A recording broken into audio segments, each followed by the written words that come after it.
এবার মায়াবিদ্যার বিষয়টা গত এপিসোডে গত অনুষ্ঠানে যেটা বলেছি, মায়াবিদ্যার একটি অংশ যেটা চালান বিদ্যা হয়ে থাকে, মানুষকে যেটা ফটো সম্মোহন বিদ্যার মধ্যে পড়ে থাকে, সেই ফটো সম্মোহনের মাধ্যম দিয়ে মানুষকে বশীভূত এবং মানুষের ক্ষতি করা যায়।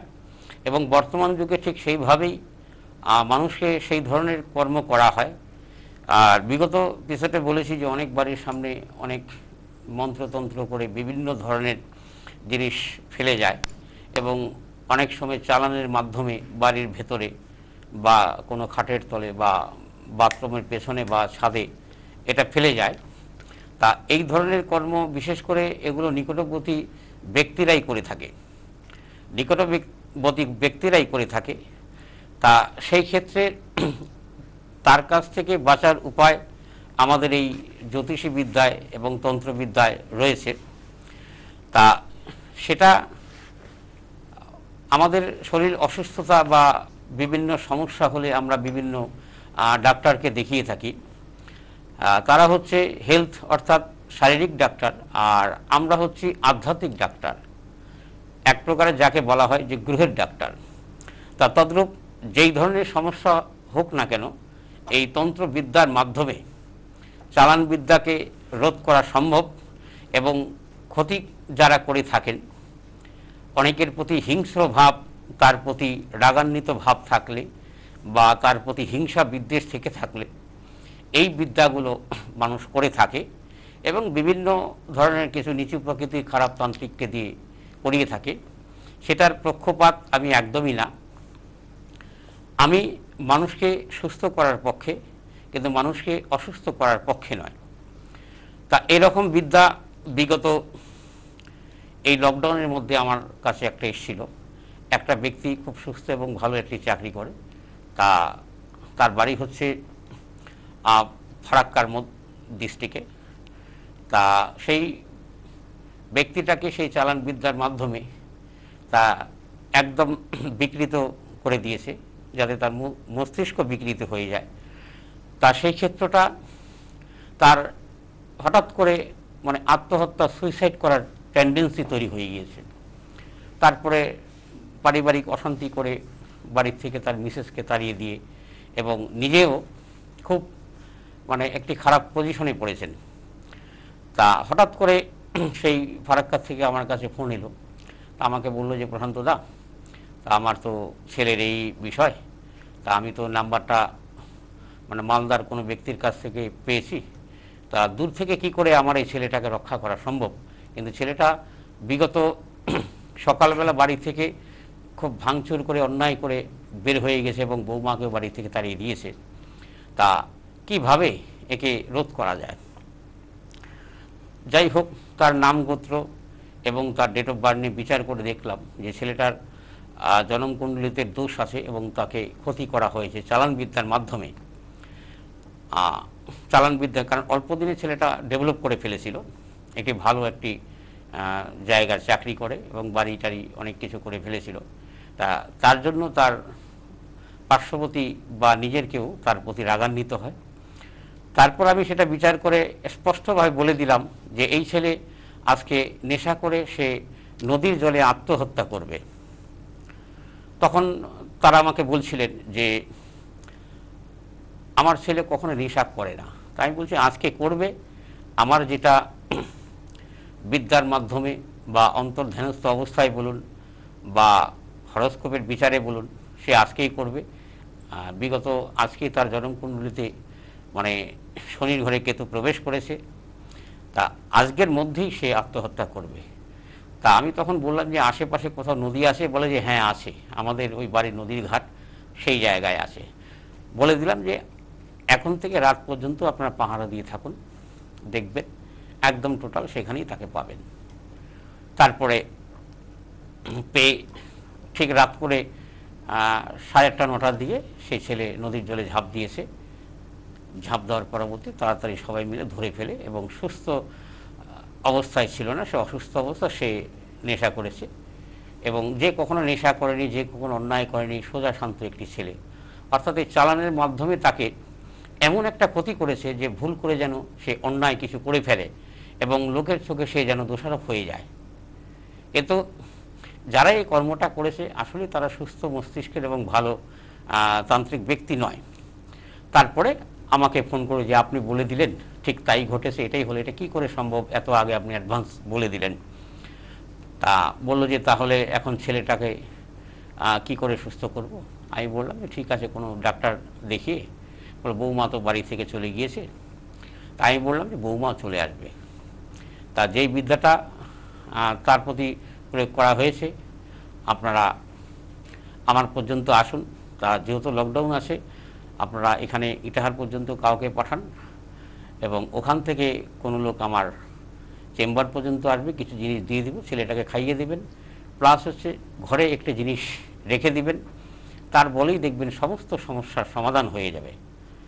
তা এবার আমাকেও শুভ শক্তি প্রয়োগ করতে হয়েছে, যেটা চালানের মাধ্যমে। কারণ ফাঁকা হচ্ছে নদীর মানে ওই পার, নদীর ওপারে যেটা থেকে থাকে। তা চালান বিদ্যাটা অনেকে করে থাকে, যদি মাঝখানে 2-3টা নদী পড়ে যায় তার ক্ষমতাটা কমে যায়। তা যার জন্য সেই বিদ্যাটা আমাকে শক্তিধরভাবে প্রয়োগ করতে হয়েছে। এবং উত্তর দিনাজপুরের রায়গঞ্জের শহরের মধ্যেই তার রিলেটিভ রয়েছে, তার রিলেটিভরা আসে আমার কাছে, আসার পরবর্তীতে সেই কাজটা আমি করে দিই। এবং গতকালকে পর্যন্ত খবর, তার বৌমা চলে এসছেন এবং ছেলেও সুস্থ আছেন, সংসারও তার জোড়া লেগে গিয়েছে। তা তদ্রূপ মানে যেটাকে বলা হয় 449 ভোল্ট কারেন্টের ঝাটকা যেটাকে বলা হয়, ঠিক তন্ত্রবিদ্যার মাধ্যমে এটাই করা একদম মানে 100% সম্ভব। তা 100% সম্ভব। তা এই ধরনের ক্ষতিটা আমার দ্বারা হবে না। যদি এই ধরনের কোনো ব্যক্তির সমস্যা থেকে থাকে তাহলে সেজন্য আমি একদম সদা সর্বদা তৈরি আছে, সদা সর্বদা। আর সবচাইতে ব্যাপার হচ্ছে, অনেকেই মনে করে যে দূরের থেকে তন্ত্রের ক্রিয়াকর্ম করা যায় না। দূরের থেকে আরও বেশি করা যায়। সামনে একটা মানুষকে পেলে তাকে একটা কর্ম করতে গেলে মানুষের চোখে একটা ধরা পড়ে যায়। আর একটি ব্যক্তির নাম গোত্র সংকল্প নিয়ে তাকে অনেক কিছু করে দেওয়া যায়। যদি তার একটি ছবি থাকে, তাকে অনেক কিছু ক্ষতি করে দেওয়া যায়। সেই ব্যক্তি সুস্থ মস্তিষ্কের ভালো ব্যক্তি হলেও তার জীবনের সম্পূর্ণ পদক্ষেপগুলো ভুল নেবেন। কারণ এই সম্মোহন বিদ্যার মাধ্যমে, যেটা মায়াবিদ্যা এবং সম্মোহন বিদ্যা, যেটা আমরা ফটো সম্মোহন করে থাকি, আমি বারবার আমার অনুষ্ঠানে বলছি, কোনো অপ্রীতিকর খারাপ কর্মের জন্য আমার এই অনুষ্ঠান নয় এবং আমি করিও না। কারণ মাতারা এই মৃত্যুময় জগতে সবাইকে জন্ম দিয়েছেন, কিন্তু মূল বিষয় আমরা এই মৃত্যুময় জগতে আমাদের মরতে হবে, আমরা সবাই জানি। আমরা কতদিন বাঁচবো সেটা জানি না। সবচাইতে হচ্ছে এটা আশ্চর্য বিষয়, যার জন্য পৃথিবীতে আমি যাকে জন্ম দিতে পারি না এবং তার কোনো প্রকার আমি ক্ষতিও করতে পারি না, এটা কোনো বিধান নেই। আর যেই সব বড় বড় তান্ত্রিকরা বা অনেক খারাপ করে থাকেন, তার রেজাল্ট ফল তাদের খুব একটা ভালো হয় না। এবং আমি প্রত্যক্ষ একটি তান্ত্রিকের আমি আরেকটি ঘটনা বলছি।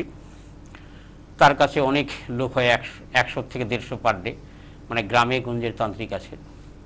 তা সেই ধরনের কর্মগুলো করে থাকতো। হঠাৎ করে তাকে একদিন বান মেরে দিয়েছে, তার খুব অসুস্থতা হয়ে যায় এবং খুব মানে ল্যাট্রিন বাথরুম তার খুব বন্ধ হয়ে যায়।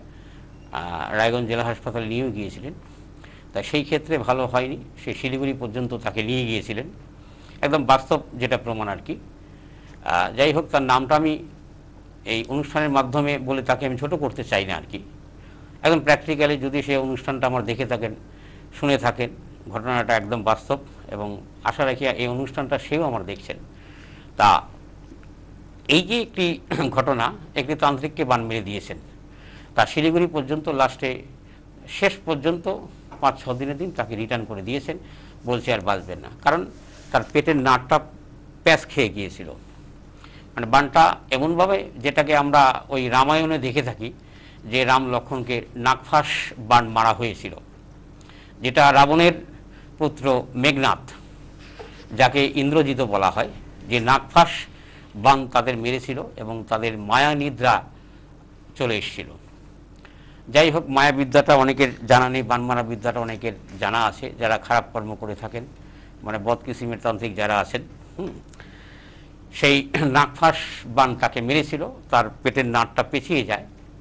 কোনো প্রকার কোনো তান্ত্রিক তাকে আর সুস্থ এবং ভালো করতে পারছিলেন না। তখন যাই হোক, আমাদের লোকালে কিছু তার শিষ্য ভক্ত আছে, তারা দুজন আমার কাছে আসেন, বলছে যে গুরুজি, তা আমরা তো আমাদের যে গুরুজির তার নামটা বললেন, বলার পরবর্তীতে তার তো এই অবস্থা, হাসপাতাল থেকে ফেরত দিয়ে দিয়েছেন, তাই এখন ওই বাড়ির উঠানে তাকে ফেলে রেখেছে, বিশাল বড় তার বাড়ি, উঠানে ফেলে রেখেছে, তা যে কোনো মুহূর্তে এক্সপায়ার করে যাবে। কারণ নার্ভ পেটের যেটা পেঁচিয়ে আছে সেটা অপারেশন না করা অবধি তার তো প্যাচটা খুলবে না, কিন্তু তার ল্যাট্রিন বাথরুম বন্ধ হয়ে পেট অনেকটা ফুলে গিয়েছে, যেহেতু টোটাল পেটটা ক্লিয়ার না হলে অপারেশন করা সম্ভব না।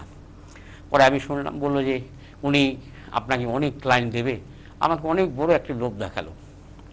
দেখানোর পরবর্তীতে আমি তখন বললাম যে না, উনি আমার কাছে কোনোদিন আসবেন না, কারণ উনি বদ চরিত্রের লোক আছেন, যার জন্যে এই কর্মটা ওনার ফল ভোগ করতে হয়েছে।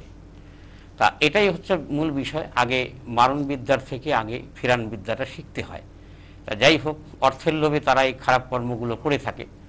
অর্থটাই জগতে সব না, কারণ এই পৃথিবীতে যারাই বাঁচবেন, কোটি কোটি টাকা ধন সম্পত্তির সৃষ্টি হবে, কিন্তু একটি সুতা নিয়েও কোনো ব্যক্তি পৃথিবীতে যেতে পারবে না, সমস্ত কিছু খুলে যেতে হবে। সেটা কবরেই হোক, সেটা চিতাই হোক, বা সমাধিতেই হোক, সে কোনো কিছু নিয়েই যেতে পারবেন না। এটাই হচ্ছে মানে প্র্যাকটিক্যাল জগতের ঘটনা। এটা আপনারা সবাই জেনে থাকেন, প্রত্যেকটা ধর্মের প্রসেসিং নিয়ম সিস্টেম একটাই, আমাদের শুধু ধর্মটা আলাদা। তার পরবর্তীতে আমি তাদের বলে দিলাম যে এটা কোনো ব্যাপার না। তখন বলছি, দাদা ডাক্তার ফেল হয়ে গেল, ফেরত দিয়ে দিল, যে কোনো মুহূর্ত বলে যাবে। আমি বললাম হ্যাঁ। যাই হোক, সাধারণ একটি জলপড়া দিয়ে দিলাম এবং একটি তাবিজ দিয়ে দিলাম। বললাম এই তাবিজটা হচ্ছে তার দেহবন্ধন 1 নম্বর, আর 2 নম্বর হচ্ছে এই জলপড়াটা তাকে খাইয়ে দেবে। এই আমার যে শুভ শক্তিটা আছে তার অপশক্তির সাথে যুদ্ধ করবে, যেটা বালি এবং সুগ্রীব যুদ্ধ হয়েছিল দীর্ঘ বেশ কয়েক মাস, এটা আপনারা সবাই জানেন। বালি সুগ্রীব অত্যন্ত পরাক্রমশালী যুদ্ধ হয়েছিল, বালিকে বধ করা সম্ভব ছিল না, কারণ বালির সাথে যদি ভগবান রাম মিত্রতা করত তাহলে তার এত যুদ্ধ করতে হতো না, কারণ যেটা যুদ্ধটা পূর্বে নির্ধারিত ছিল, আর ওনাকে যে বানটা মারবে সেটা পূর্বে নির্ধারিত ছিল, কারণ সেটা হচ্ছে তার ভুল। অর্থের লোভে অনেক খারাপ কর্ম তিনি করে থাকেন। সাধারণ একটি জলপড়ার একটি তাবিজের মাধ্যম দিয়ে কোনো অর্থ নেই, তা আমাকে অনেক অর্থের লোভ দেখালো। আমি বলছি না, যেহেতু সে তান্ত্রিক মানে আমার জাত ভাই, তার শিক্ষার এখনো অনেক বাকি আছে, 2-4 মাস, 1 বছর 2 বছর শিখেই সে তান্ত্রিক হয়ে গেছে, বড় বড় করে অ্যাড দিয়ে সে তান্ত্রিক হয়ে গেছে। বিষয়টা সেরকম না। একটা সাধক যখন সিদ্ধি লাভ করে, তার সাধনার যখন পরিপূর্ণতা হয়, তদ্রূপ তারপরে সে যদি বলে যে আমি একজন তান্ত্রিক, তাহলে সেটা মানাবে। তা এই জায়গার ক্ষেত্রে আমার ওই সাধারণ জলপড়াতে, যার 7-8 দিন ধরে মানে ল্যাট্রিন বাথরুম বন্ধ ছিল, এবং আমার সেই জলটা তার দেহের ভেতরে যাওয়ার পরবর্তী তাবিজটা ধারণ করার পরবর্তীতে ঠিক 1 ঘন্টা পর থেকে খুব যুদ্ধ হচ্ছে। ওই যে সুগ্রীব আর বালির যুদ্ধের কথা বললাম, একদম ঠিক সেরকম পেটের মধ্যে যুদ্ধ হচ্ছে। পেট কখনো ডান দিকে চলে যাচ্ছে, কখনো বাঁ দিকে, কখনো বুকের কাছে চলে আসছে, কখনো নিচে চলে যাচ্ছে। ঠিক 10-20 মিনিট পর পর আমাকে শুধু ফোন, মানে বিভিন্ন নাম্বার থেকে, যে প্রশান্তদা কি দিলেন, এরকম হলো। আমাকে হ্যাঁ, আমি তো বলেই দিয়েছি যে এই সমস্যার সমাধানের উপায় একটি, দেখবে আজকে সারা রাত এরকম হবে, আগামীকালকে সকালে সে ল্যাট্রিন বাথরুমে যাবে, একদম তার সমস্ত যন্ত্রণা শেষ হয়ে যাবে। তা বলল, ঠিক ভোরবেলা তারকে ধরে ল্যাট্রিনে নিয়ে যাওয়া হলো, একদম পেট খালি হয়ে গেল এবং তার সমস্ত সমস্যার সমাধান হয়ে গেল, শুধু একটি জল পড়া আর একটি তাবিজের কারণে। তা এবার আমাকে ফোনে বলছে যে আমি এত লোক পাঠাবো, এত করবো, অমুক করবো। তার শিষ্য ভক্তরা বলছে আমি এত পয়সা আপনাকে। আমি বলছি সে কোনো কিছু দেবেও না, সে কোনোদিন, আর সে লোকই এরকম, কারণ তার সুস্থ হওয়া উচিতই ছিল না। আজ অব্দি আমার কাছে সে কোনোদিন আর আসেনি, এবং পরবর্তীতে সে নিজের থেকে কখনো ফোনও করেনি। আচ্ছা। তা তা কিছু বৎ চরিত্রের তান্ত্রিক তারা আছেন, তারা নিজেকে অনেক কিছু বলে। এটা ম্যাক্সিমাম ক্ষেত্রে গ্রামে গঞ্জের ম্যাক্সিমাম ব্যক্তির, এটা অনেকের এই ধরনের কিছু তান্ত্রিক আমার জানা মতে আছে, সেটা তারা করে থাকে। মানে আপনার মতে এগুলো করুন, মানে তন্ত্রমন্ত্র করো অবশ্যই করো, বাট ভালো কাজের জন্য, ভালো কাজের জন্য, একদমই খারাপ কাজের জন্য নয়।